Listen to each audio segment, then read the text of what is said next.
আসসালামু আলাইকুম রহমতুল্লাহ। এই গোল্ডফিশগুলো হচ্ছে আমার সবগুলোই ব্রুড, কিন্তু একটা জিনিস আপনাদেরকে দেখানোর জন্য ভিডিওটা করা। তো নিচের দিকে আপনারা খেয়াল করলে দেখতে পারবেন যে এখানে একটা গোল্ডফিশ মরে পড়ে আছে।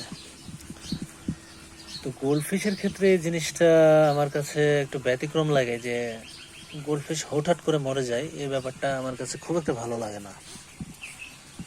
এখানে দেখেন, কাল পর্যন্ত মাছটা একেবারে ঠিক ছিল, সুস্থ ছিল এবং খাওয়া দাওয়া করেছে ঠিকঠাক। আজকে হঠাৎ করে সে মরে পড়ে আছে। মরে পড়ে থাকাটাই আমার কাছে একটু ব্যতিক্রম লাগে। এটা মাঝে মাঝে ঘটে, না ঘটানো।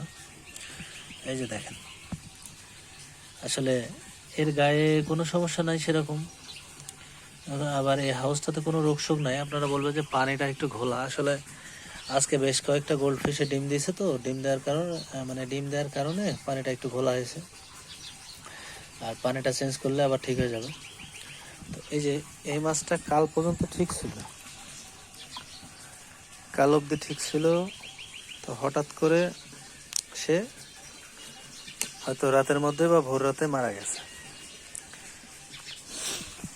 কারণ যেহেতু মাছটা ডুবে যাচ্ছে, ডুবে যাওয়ার ব্যাপারে বোঝা যাচ্ছে যে মাছটার মরে যাওয়া বেশিক্ষণ হয়নি।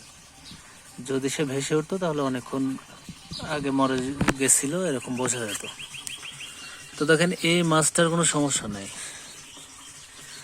কোনো ড্রপসি বা কোনো লেজ পচা, পাখনা পচা, কোনো পরজীবী আক্রান্ত হওয়া, হ্যাঁ, এরকম কোনো সমস্যা নাই। এটা মনে হচ্ছে যে মাছটা এখনো বেঁচে আছে, এরকম একটা ব্যাপার।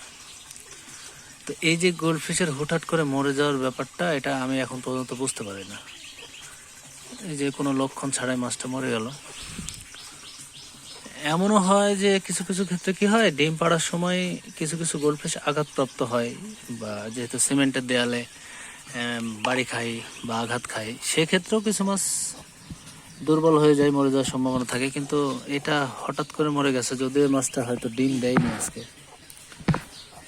এটাই আমার কাছে একটা অন্যরকম ব্যাপার যে এই যে মরে যায়, এটার সমাধান কিন্তু আমি এখন পর্যন্ত বের করতে পারিনি।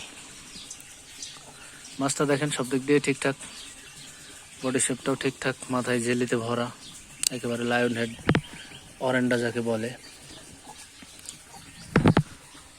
তো হঠাৎ করে মাছটা মারা গেল।